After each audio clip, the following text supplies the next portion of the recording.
Hello বন্ধুরা, welcome to my YouTube channel Miss Edutainment Universe. কখনো কি ভেবে দেখেছো জীবনের সবকিছু ঠিকঠাক থাকলেও কোথাও একটা শূন্যতা থেকে যায়? আমরা সবাই চাই জীবনে সুখ, শান্তি আর সফলতা আসুক, কিন্তু আমাদের ভিতরে থাকা গভীর এক শূন্যতা কি কখনো পূর্ণ হবে? এমনকি যখন জীবনকে আমাদের অনেক সুন্দর মনে হয়, তখন কি কখনো মনে হয় কিছু একটা নেই, কিছু একটা হারিয়ে গেছে? এই প্রশ্নটাই তুলে ধরে 2025 সালের অন্যতম আলোচিত K drama when life gives you tangerine, যা আমাদের দেখায় কিভাবে জীবনের ছোট ছোট সংগ্রাম এবং শূন্যতা আমাদের আরো শক্তিশালী ও পূর্ণ করে তোলে। জীবন যেন একটা ট্যাঞ্জারিন, কখনো মিষ্টি, কখনো টক, আর কখনো তিতা। একটা ছোট দ্বীপ, একটা মেয়ের স্বপ্ন, এক ছেলের প্রতিশ্রুতি, আর এক অনবদ্য প্রেমের গল্প যেখানে রয়েছে সংগ্রাম, স্বপ্ন আর বাস্তবতার এক দুর্দান্ত মিশ্রণ, যা একদিকে হৃদয় ছুঁয়ে যাবে, অপরদিকে চোখে জল এনে দেবে। তাহলে আর দেরি না করে চলো একসাথে আবিষ্কার করি এক ধরনের গল্প, এক ধরনের অভিযান যা আমাদের শেখাতে পারে জীবনের আসল মানে। গল্পের শুরুতে আমরা দেখতে পাই একটা টেবিলে কিছু বয়স্ক ব্যক্তিরা বসে কবিতা লেখার চেষ্টা করছিল। সেখানে সবাই কিছু না কিছু লেখে, তবে একজন মহিলা কোনো কবিতা লেখে না, সে সেখানে একটা সমুদ্রের ঢেউ আঁকে। এই বয়স্ক মহিলা হচ্ছেন আমাদের গল্পের প্রধান চরিত্র, 70 বছর বয়সী অ্যাশুন। বৃদ্ধ অ্যাশুন উঠে আসে সমুদ্রের তীরে আর বলছিল, আমি তখন জানতাম না যে আমি 70 বছর পর্যন্ত বেঁচে থাকবো। আমি জানতাম না যে এই বয়সে এসেও আমার কাছে সেই শব্দটা সবচেয়ে বেশি গুরুত্বপূর্ণ থাকবে, যা আমি আমার অল্প বয়সে সবচেয়ে বেশি বলতাম, আর সেটা হচ্ছে মা। গল্প আমাদের অতীতে নিয়ে যায়, জেজু আইল্যান্ডে 1960 সালে, যেখানে আমরা অ্যাশুন নামের একটা বাচ্চা মেয়েকে দেখতে পাই। অ্যাশুন তার মাকে ডাকছিল আর বলছিল, মা, তুমি সবসময় পানি থেকে সবার শেষে কেন ওঠো? আমার ভয় করে, যদি তোমার কিছু হয়ে যায়। মা, তাড়াতাড়ি উঠে আসো বলছি, তোমার কাছে কি তোমার মেয়ের থেকে বেশি মাছ গুরুত্বপূর্ণ? আসো বলছি।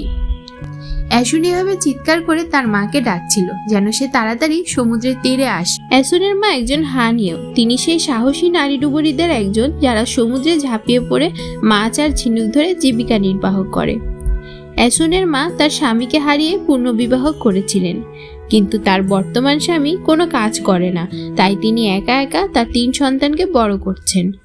জেজু দ্বীপে নারীদের শক্তি আর সাহস চোখে পড়ার মতো। জেজুতে পুরুষদের তুলনায় মহিলারাই বেশি কাজ করে, কারণ বেশিরভাগ পুরুষ মেইন আইল্যান্ডে চাকরির জন্দানে চলে যায়। অ্যাশুন যখন চিৎকার করে তার মাকে ডাকছিল, আশেপাশের বাকি মহিলারা বলছিল, তোর মা লোভী, তাই সবার থেকে বেশি মাছ ধরার জন্য রয়ে যায়, আর এদিকে মেয়ে গলা ফেটে মরছে, কিন্তু তার কোনো খবরই নেই। তখন একজন মহিলা বলে, এই অ্যাশুন, এসব ছেড়ে ওইদিকে দেখ, গুয়ানশিকের গাল লাল হয়ে আছে, তোকে দেখলেই তো তার গাল লাল হয়ে যায়। বেচারার মন ভেঙে যায় যখন তুই আর ভালোবাসার উত্তর ডাইগে দিস। এসব বলে মহিলারা হাসছিল। গুয়ানশিক বলে, না, আমার গাল রোদে লাল হয়ে। কিন্তু মহিলারা বলে, অ্যাশুন দেখ, বড় হয়ে গুয়ানশিকে বিয়ে করে নিস, তাহলে তোরই লাভ। গুয়ানশিক হচ্ছে মাছ ধরা বংশের ছেলে, তাই পুরো জেজু সমুদ্রের রানী হয়ে থাকবি তুই। এসব বলে তারা হাসাহাসি করছিল। অ্যাশুন গুয়ানশিককে বলে, কিরে, তোর গাল এরকম লাল হয়ে থাকে কেন? কেউ কি তোকে থাপ্পড় দিয়েছে? তাহলে লাল কেন হবে বল? এসব বলে অ্যাশুন চলে যায়, আর বেচারা গুয়ানশিক কিছুই বলে না। অ্যাশুনের ছোটবেলার বন্ধু গুয়ানশিক আমাদের কাহিনীর নায়ক। একটা গ্রিন ফ্ল্যাগ নয়, সে একটা কার্পেট। অ্যাশুন আর গুয়ানশিক দুজন একসাথে বড় হয়েছে, একসাথে হাসি কান্না ভাগাভাগি করছে, কিন্তু তাদের সম্পর্কটা কি শুধুই বন্ধুত্ব ছিল, নাকি এর মধ্যে আরো কিছু লুকিয়ে ছিল? আর অ্যাশুনের ছোট হৃদয় একটা স্বপ্ন জন্ম নিয়েছে, এই দ্বীপ ছেড়ে বড় কিছু হওয়ার। আর গুয়ানশিকের মন শুধু চায় অ্যাশুনের হাজবেন্ড হতে। কিন্তু জীবন কখনো এত সহজ নয়, তাই না?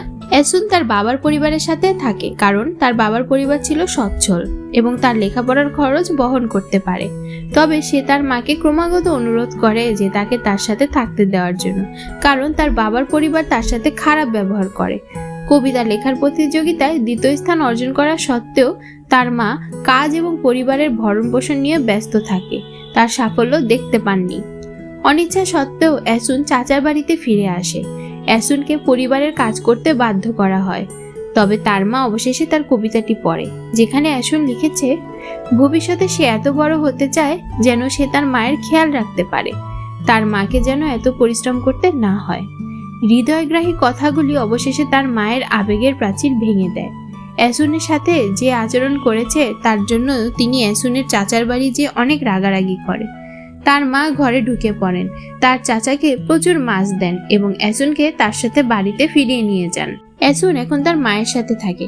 একদিন অ্যাসুন ক্লাস প্রেসিডেন্ট পদ থেকে বঞ্চিত হওয়ার পর ক্ষোভ প্রকাশ করে, যা অন্যায়ভাবে একজন প্রভাবশালী ব্যক্তির সন্তানকে দেওয়া হয়েছিল, যদিও নির্বাচনে জয়ী হয়েছিল অ্যাসুন। এর ফলে তার মা একজনের কাছ থেকে ধার নিয়ে একটা দামি গলার হার পরে স্কুলে যায় এবং অ্যাসুনের সাথে ভালো আচরণ করার জন্য শিক্ষককে ঘুষ দেয়। তার মা তাকে বলে, আমি তোমার টিচারকে ইচ্ছে মতন শিক্ষা দিয়ে এসেছি, তার কথা বন্ধ করে দিয়েছি।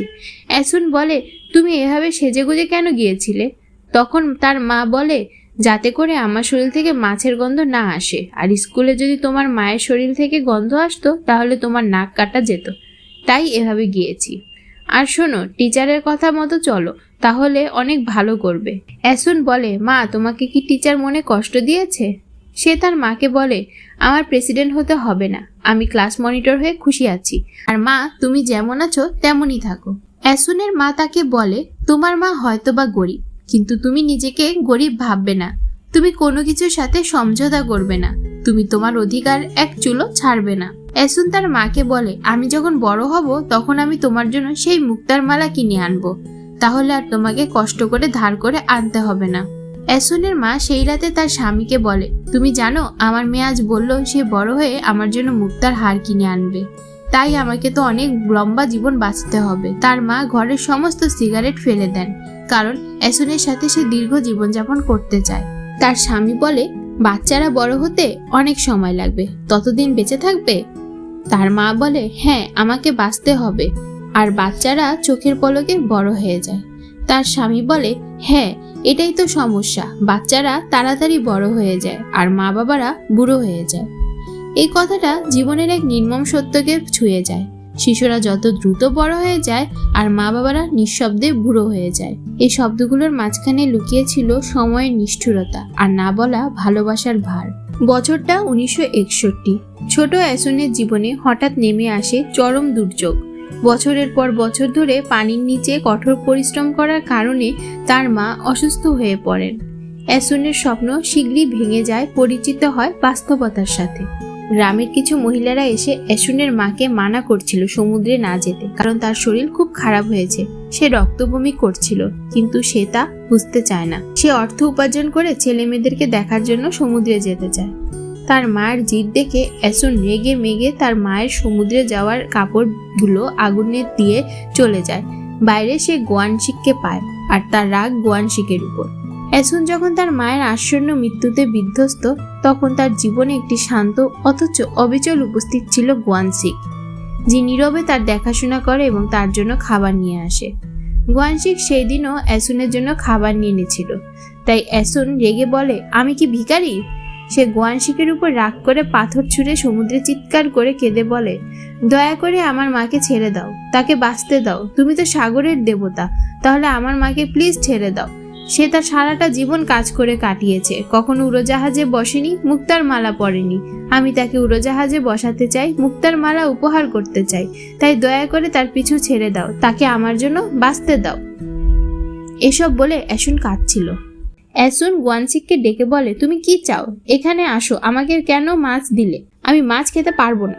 গোয়ানশিক বলে, এটা মাছ না, মাংস। বড়রা বললে মাংস আপনজনদের সাথে ভাগ করে খায়। অ্যাসুন বলে, তাহলে আমাকে কেন দিচ্ছ? আমি তো তোমার কেউ না। গোয়ানশিক বলে, তুমি কাঁদলে তোমার খিদে পায়, আমি জানি, তাই নিয়ে এসেছি। অ্যাসুন বলে, তুমি ছোট কিন্তু অনেক বড় বড় কথা বলো। গোয়ানশিক বলে, আমি ছোট না, আমি তোমার থেকে বড়, এবার এটা খেয়ে নাও। অ্যাসুন আর গোয়ানশিক একসাথে বসে খেতে শুরু করে। অ্যাসুন খেতে খেতে বলে, তুমি আমার জন্য মাংস আনো বা মাছ, আমি তাও তোমাকে বিয়ে করব না। গোয়ানশিক বলে, আমি কি বলেছি যে আমি তোমাকে বিয়ে করব? অ্যাসুন আবার এই কথায় রেগে যায়, তাই গোয়ানশিক ভয় পেয়ে একটু দূরে সরে বসে। মাত্র 10 বছর বয়সে যখন শিশুরা স্বপ্ন দেখে, খেলাধুলায় মেতে থাকে, তখন অ্যাসুন তার মায়ের মৃত্যুশয্যায় বসে শুনছে শেষ ইচ্ছাগুলো। মায়ের মুখে কথাগুলো যেন অ্যাসুনের জীবনের প্রথম পাঠ। মৃত্যু সহজ, কিন্তু জীবন কঠিন। মা চায় তার মেয়ে যেন সাহসী থাকে, লড়াই করে বাঁচে, কারণ সে তো লড়াকু মেয়ে। রাতে অ্যাসুনকে তার মা খাবার খাওয়ায়। অ্যাসুন তার মাকে বলে, এগুলি বিক্রি করলে তো টাকা আসতো। অ্যাসুনের মা তাকে নির্দেশ দেন যে তার মৃত্যুর পর সে যেন তার সৎ বাবার পরিবারে না থাকে, এখানে গৃহকর্মী না হতে। তিনি অ্যাসুনকে তার চাচার বাড়িতে ফিরে যেতে বলে এবং সেখানে থাকার জন্য ভিক্ষা করতে অনুরোধ করে। অ্যাসুনের মা মারা যান। মায়ের মৃত্যুর পর অ্যাসুন ভেঙে পড়ে। চোখের জল আর অনিশ্চয়তা তাকে গ্রাস করতে থাকে। সে চায় না খেতে, চায় না বাঁচতে। তখন তার পাশে এসে দাঁড়ায় ছোট্ট গোয়ানসিক। না কোনো প্রতিশ্রুতি দিয়ে, না কোনো বড় কথা বলে, শুধু নীরবে পাশে থাকে সে।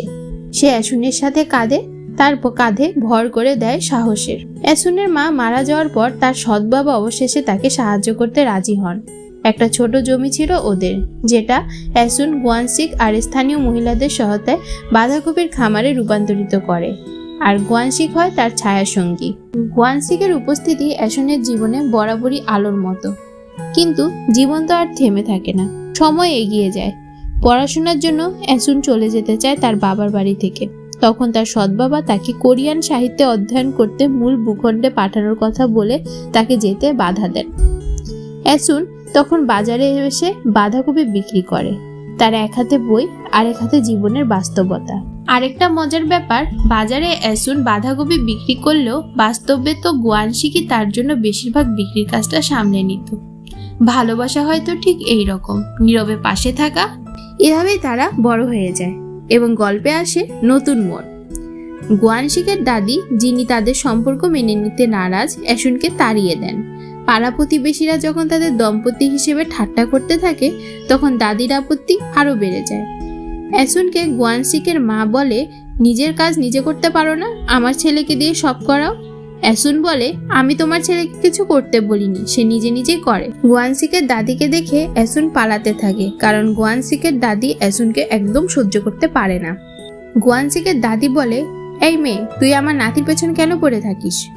অ্যাসুন দৌড়ে যেতে যেতে বলে, আমি তোমার নাতির পেছনে পড়ে থাকি না, বরং তোমার নাতি আমার পেছনে পড়ে থাকে। গোয়ানসিক তার দাদিকে বলে, দাদি, তুমি কেন বেচারি অ্যাসুনের পেছনে পড়ে থাকো? দেখো, তার সবগুলো বাঁধাকপি ফেলে দিলে, ঠিক করলে না। দাদি বলে, আমি তো অ্যাসুনকে হাতের কাছে পেলে মেরেই ফেলবো। আর গোয়ানসিকের মা বলে, অ্যাসুন যে তোমাকে পছন্দই করে না, তাহলে কেন তাকে এত সাপোর্ট করো? গোয়ানসিক তার মাকে কিছু না বলে অ্যাসুনের জুতা নিয়ে চলে যায় তার কাছে। গোয়ানসিকের দাদি তখন বলে, এই মেয়ে আমার নাতিকে শেষ করে দিবে। এমন অভিশাপে ভরা এক বয়স্ক কণ্ঠ, কিন্তু আমরা বুঝি দাদির আসল ভয়। এই সম্পর্কটা আসলে তার নিয়ন্ত্রণের বাইরে চলে যাচ্ছে। এখানে একটা দৃশ্য হৃদয় ছুঁয়ে যায়। অ্যাসুন গোয়ানসিককে বলে, আমি হচ্ছি শামুকতলা ফ্যামিলির মেয়ে, আর তুমি হচ্ছ মাছ ধরা ফ্যামিলির ছেলে। আমাদের মধ্যে এত তফাৎ কিসের? দাদি কেন আমাকে এভাবে বলবে? গোয়ানসিক কিছু না বলে চুপচাপ তার পায়ে জুতো পরিয়ে দেয়। গোয়ানসিক চুপচাপ অ্যাসুনের পাশে দাঁড়ায়, আর তারপর দুজন হাঁটতে শুরু করে। অ্যাসুন ঝাঁঝালো কথায় বলে, আমি শিওলের মেয়ে, তুই এক গ্রামের ছেলে। কিন্তু তার হাতটা ছিল গোয়ানসিকের পকেটে। গোয়ানসিক তাকে বলে, তাহলে আমার পকেট থেকে হাত বের করে কোনো শিওলের ছেলের পকেটে হাত দাও। কিন্তু অ্যাসুন তা করে না। তারা মুখে ভালোবাসা অস্বীকার করলেও ভালোবাসার প্রকাশ পেয়ে যায়। গোয়ানসিক আর অ্যাসুন একে অপরের জন্য কতটা গভীরভাবে ভাবে তা তারা বুঝে উঠতে পারে না, কিন্তু চারপাশের সবাই তা স্পষ্ট দেখতে পায়। তবে ভালোবাসা তো অহংকার চায় না। অ্যাসুন গোয়ানসিককে বলে, তোমার সাথে থাকি মানে কি আমি তোমাকে প্রেম করছি নাকি? বরং আমি তোমার সাথে থাকি এই কারণে যেন আমি তোমার সাথে থেকে ব্যবসা শিখতে পারি। সে নিজেকে শিওলের মেয়ে বলে, আর এও বলে যে সে বিয়ে করলে কোনো শিওলের ছেলেকেই করবে, কখনোই এখানকার ছেলেকে বিয়ে করবে না, এবং তাকে তো বিয়ে করবেই না যে কবিতা লিখতে পারে না। গোয়ানসিক সব শুনে চুপ করে থাকে। বেচারা তখনও চুপচাপ হাঁটছিল। অ্যাসুনের এটা ভালো লাগে না, তাই সে বলে, কি হলো, চুপ করে আছো কেন? কিছু বলছো না কেন? এরকম মনে হচ্ছে যেন আমি কোনো পুতুলের সাথে কথা বলছি। গোয়ানসিক বলে, তুমি আমার পকেট থেকে হাত বের করো আর শিওলের কোনো ছেলের পকেটে হাত দাও। তাদেরকে দূর থেকে দেখে গোয়ানসিকের দাদি আর তার মা। দাদি তার মাকে বলে, তোমার এই ছেলে মেয়ের পেছনে পাগল হয়ে আছে, সত্যি পালিয়ে না যায়। তবে তার মা বলে, না, এরকম কিছু তারা করবে না। অন্যদিকে গোয়ানসিক অ্যাসুনকে কিস করে বলে, এটাই প্রমাণ আমি তোমাকে দয়া করে কিছু করিনি। তখন আমরা বুঝি এ ভালোবাসা করুণা নয়, বরং শ্রদ্ধা, সহানুভূতি আর একান্ত চাওয়ার মিশ্রণে গড়া। গুয়ানসিক অ্যাসুনকে বলে, এখন বুঝতে পারলে তো আমি কেন তোমার পেছনে ঘুরছি গত 10 বছরে? এখন বিশ্বাস হলো তো আমি তোমাকে দয়া করে কিছুই করিনি? অ্যাসুন বলে, আরে এভাবে কে নিজের মনের কথা বলে? তবে সে আরো বলে সে 14 বছর থেকে এই দিনের অপেক্ষায় ছিল। এই এপিসোডে আমরা এক অসাধারণ বাস্তব জীবনের গল্প দেখি, যেখানে শোক, শৈশব, সংগ্রাম আর নিঃশব্দ ভালোবাসা এক সুতায় বাঁধা।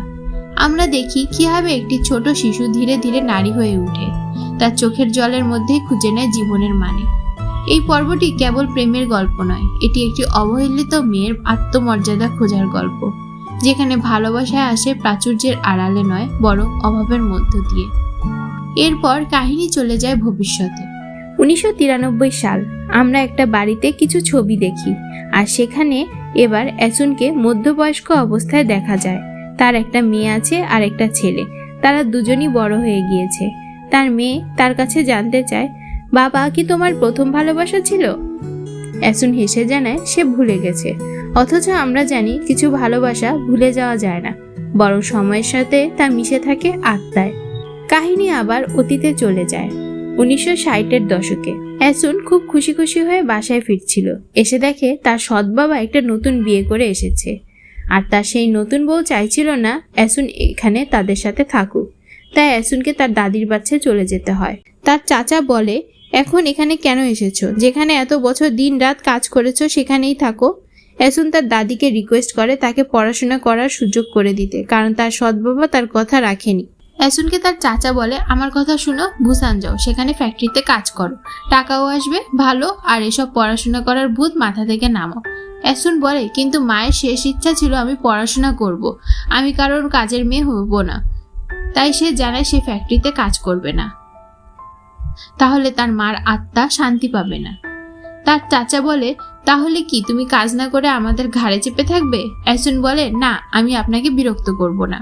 অ্যাসুন যখন তার চাচার মুখে শুনলো, তবে আমার দ্বারা আর কোনো দায়িত্ব নেওয়া হবে না, মনে হলো যেন পৃথিবীর সব দরজা তার জন্য বন্ধ হয়ে গেছে। অ্যাসুন বুঝলো এই পৃথিবীতে কেউই নেই যে তাকে দুহাত ভরে আগলে রাখবে, আর তাই চোখের জলে ভেজা মন নিয়ে সে ছুটে যায় গুয়ানসিকের কাছে। গুয়ানসিকের সামনে দাঁড়িয়ে অ্যাসুন কাঁদতে কাঁদতে বলে, তুমি কি তোমার দাদির কথা অবাধ্য হতে পারবে? গুয়ানসিক বিস্ময়ে তাকিয়ে বলে, কি হয়েছে, কাঁদছো কেন? কেউ কি কিছু বলেছে? অ্যাসুন ভাঙা গলায় জানায়, আমার সৎ বাবা নতুন বিয়ে করেছে, আমার দাদিও আমাকে রাখতে পারবে না, আমার আর কোনো ঘর নেই, কোনো ঠাঁই নেই, এই পৃথিবীতে আমার কেউ নেই, শুধু তুমি আছো যে এখনো আমার খবর রাখো। এই দৃশ্যটা মনে গভীর একটা রেখা এঁকে দিয়েছিল, কেমন একটা অসহায়ত্বের অনুভূতি, যেটা আমরা নিজেরা হয়তো জীবনে একবার হলেও অনুভব করি। যখন সবাই দূরে সরে যায়, তখন একটা মানুষের ছোট্ট ভালোবাসাই হয়ে ওঠে পুরো পৃথিবী। কখনো কখনো জীবন এমন এক দিশেহারা মনে নিয়ে যায়, যেখানে পালানোর ইচ্ছাটাই হয়ে ওঠে শেষ ভরসা। গুয়ানসিক যখন অ্যাসুনকে শক্ত করে জড়িয়ে ধরে, তখন সে একটা সিদ্ধান্ত নেয়, চলো সবকিছু ভুলে যাই, নতুন করে শুরু করি। সে তাকে জড়িয়ে ধরে, সমস্ত বিপদ আর ভয় দূর করতে চায়। তাই গুয়ানসিক অ্যাসুনকে বিয়ের প্রস্তাব দেয়। কিন্তু অ্যাসুনের স্বপ্ন ছিল একেবারে ভিন্ন। সে সবসময় চেয়েছিল এই দ্বীপের গণ্ডি পেরিয়ে কোনো এক মূল ভূখণ্ডের আলোতে নিজেই নতুন জীবন শুরু করতে। তাই গুয়ানসিকের যখন তার সামনে বিয়ের প্রস্তাব নিয়ে আসে, সেই প্রস্তাব যেন একদিকে ছিল আশার আলো আর অন্যদিকে এক কঠিন বন্ধনের শিকল। তার ভেতরে যখন চলছিল এক অদ্ভুত স্বপ্ন, স্বপ্নের টান নাকি ভালোবাসার টান।